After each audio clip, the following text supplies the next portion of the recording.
పశ్చిమాసియాలో కొనసాగుతున్న ఉద్రిక్తతల ప్రభావం ప్రపంచ ఇంధన మార్కెట్పై పడుతున్న నేపథ్యంలో కేంద్ర ప్రభుత్వం కీలక నిర్ణయం తీసుకుంది. దేశంలో గృహ వినియోగదారులకు ఎలాంటి ఇబ్బంది లేకుండా ఉండేందుకు సహజ వాయువు కేటాయింపుల్లో మార్పులు చేసింది.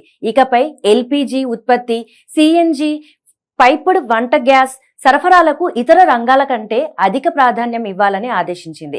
పశ్చిమాసియా నుంచి వచ్చే గ్యాస్ సరఫరా దాదాపు 30% వరకు తగ్గిన నేపథ్యంలో ఈ నిర్ణయం తీసుకున్నారు. ముఖ్యంగా హోర్ముజ్ జలసంధి గుండా ట్యాంకర్ల రాకపోకల మందగించడంతో సుమారు 60 మిలియన్ స్టాండర్డ్ క్యూబిక్ మీటర్ల గ్యాస్ సరఫరా ప్రభావితమైంది.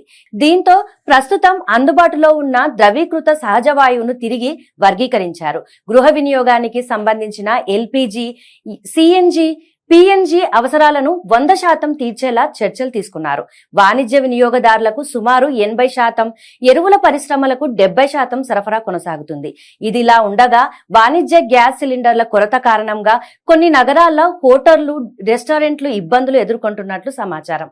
అయితే దేశంలో ఎలాంటి గ్యాస్ కొరత లేదని, సరఫరాలు స్థిరంగా కొనసాగుతాయని కేంద్ర ప్రభుత్వం స్పష్టం చేస్తూ ప్రజలు ఆందోళన చెందాల్సిన అవసరం లేదని భరోసా ఇచ్చింది.